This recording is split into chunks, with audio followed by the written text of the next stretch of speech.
Okay, here we are looking at the Asana portal. Obviously you found the team here.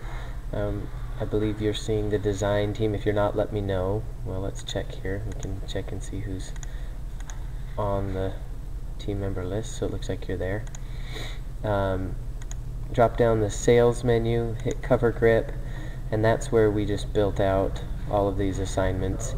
Or these different tasks. So normally for the tasks I'm just using the account name, and why that works here, I used to do each action item as a task, but I've started using just each account, and then I assign someone to the account, and rather than right here, assigning a due date to that actual account, because ACE as a whole will never be complete, we're never gonna check that off. What I've started using is these subtasks right here. So under ACE we have the subtask right now of Derek and Isabel following up with Hackett to have that conversation. If we wanted to add a subtask, I can either click on this and hit enter, and that adds a new one.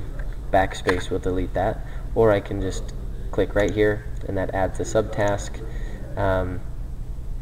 Let's go ahead and just re-add this one. I'm going to copy this so I don't have to retype it out, but if we mark this as complete, that will go away.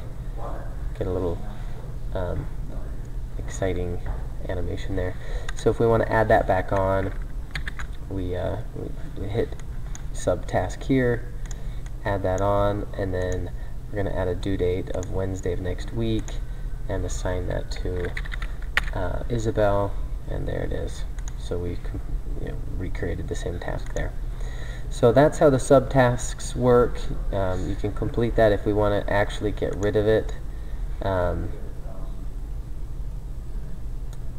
Now we're looking at the subtask itself, so we've clicked into that. So if I want to go back to the view where I'm looking at ACE, I click here.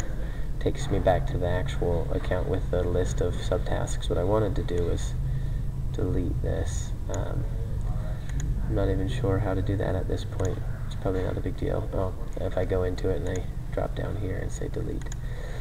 So we'll delete that and we'll go back to ACE. So now we just have the one that we just created.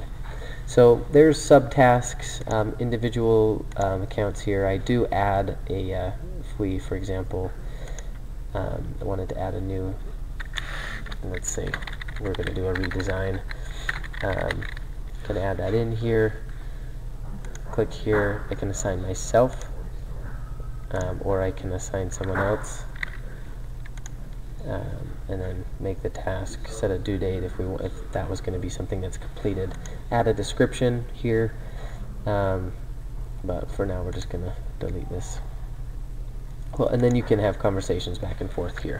If I wanted to say, tag you and say, hey, did you make any progress on this, whatever it is. So that's how that works. We can go back and forth, have the conversation there. We'll delete that.